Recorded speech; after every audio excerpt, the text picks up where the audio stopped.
Halo,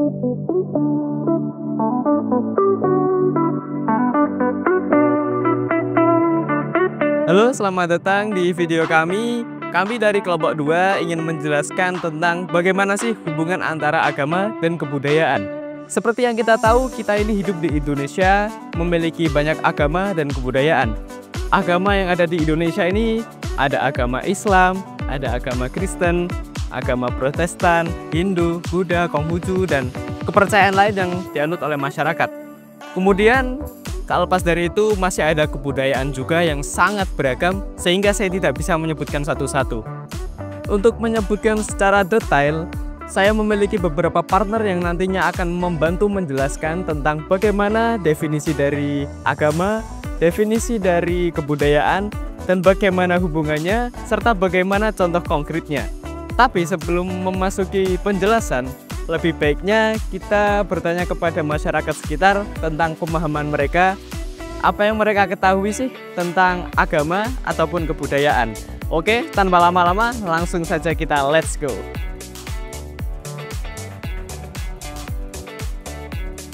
Jadi menurut saya agama itu merupakan suatu kepercayaan yang dianut oleh manusia, di mana di dalamnya ada iman yang merupakan tolak ukur atau value dari seseorang tersebut.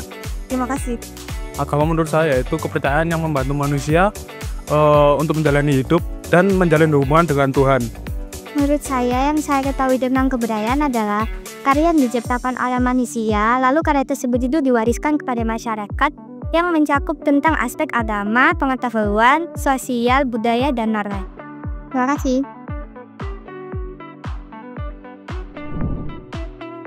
Agama merupakan ajaran yang mengatur kepercayaan terhadap Tuhan Yang Maha Esa dan manusia, serta pergaulan-pergaulan yang berhubungan dengan lingkungan.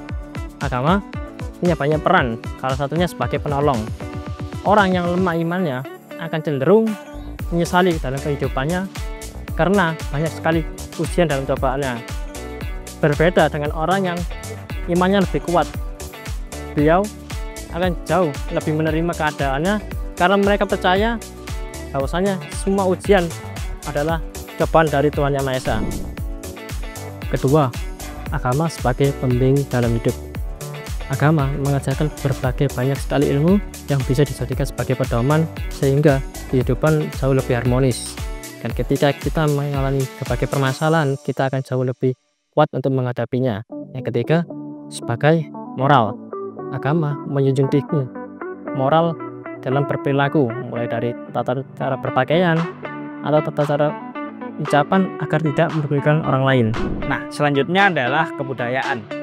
Kebudayaan sendiri memiliki pengertian sebagai suatu cara hidup, suatu kelompok ataupun individu yang diwariskan secara turun-temurun atau dari generasi ke generasi melalui proses belajar.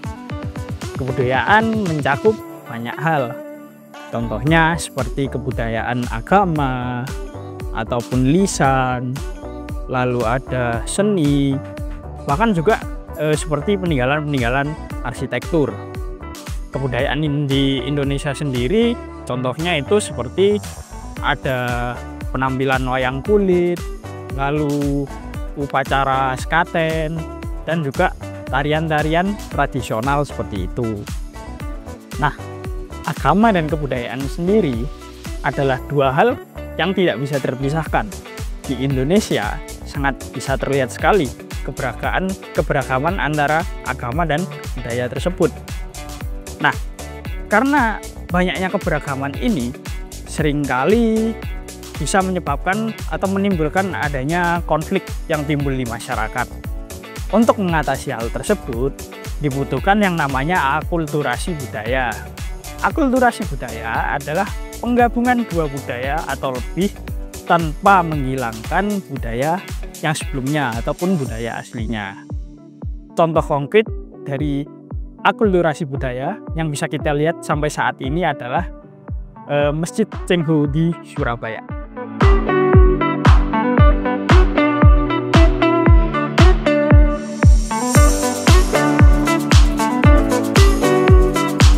Masjid Cengho yang ada di Surabaya merupakan salah satu tempat yang unik dan bersejarah. ada banyak sekali sejarah yang ada di Masjid Cengho, Surabaya. Dan juga masjid ini didirikan pada tahun 2002 dan diresmikan langsung oleh Menteri Agama pada waktu itu. Nama Cengho sendiri diambil dari pelaut terkenal asal Tionghoa bernama Laksamana Cengho. Masjid ini dibangun oleh komunitas Tionghoa dengan memadukan budaya Tionghoa dan juga budaya di Indonesia.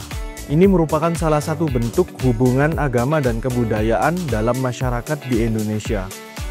Untuk sejarah sendiri, dahulu ketika Laksamana Cengho singgah di Indonesia pada abad ke-15 yang menjadikan masyarakat Tionghoa ingin membangun masjid di daerah Surabaya ini.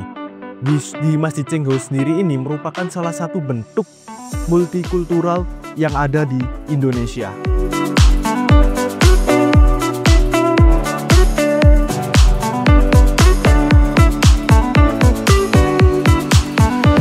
Di Masjid Cengho selain menjadi tempat ibadah, di Masjid Cengho juga ada pusat pendidikan bagi masyarakat sekitar. Dan juga di Masjid Cengho juga sering diadakan kegiatan sosial dan kegiatan keagamaan. Tidak hanya itu, di Masjid Cengho juga sering menjadi tuan rumah tentang perayaan keberagaman etnis, sosial, dan kebudayaan. Hal ini dapat menguatkan antar saling komunitas dan antar saling agama yang merupakan toleransi terbesar di Indonesia.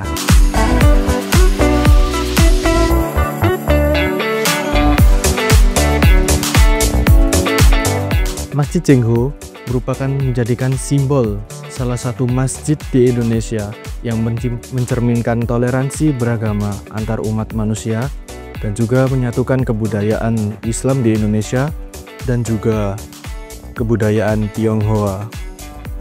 Masjid Cengho merupakan bukti nyata bahwa agama dan kebudayaan bisa bersatu, menciptakan ruang yang harmoni. Dan tidak hanya itu, di sini kita juga bisa menjadikan Masjid Cengho sebagai sarana belajar dan juga toleransi beragama.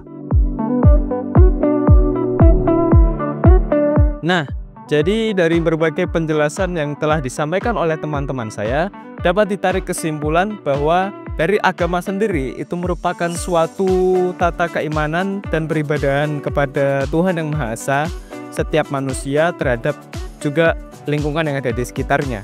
Kemudian dalam kebudayaan itu juga merupakan seluruh hasil proses perilaku manusia yang terkumpul menjadi suatu susunan begitu, dan itu menjadi sistem yang ada di masyarakat. Dari agama dan kebudayaan ini hubungannya itu sangat erat sekali, tidak bisa terpisahkan satu sama lain. Dan contoh yang bisa diambil dari hubungan itu adalah Masjid Cengho di Surabaya. Masjid Cengho Surabaya ini merupakan hasil akulturasi dari budaya Islam dengan budaya Cina. Jadi dengan adanya kedua budaya tersebut, kita harus saling menguatkan rasa toleransi kepada perbedaan yang ada di kehidupan masyarakat. Sekian penjelasan dari kelompok 2. Saya mewakili dari kelompok 2. Memohon maaf apabila terdapat kesalahan dalam video ini. Terima kasih. Wassalamualaikum warahmatullahi wabarakatuh.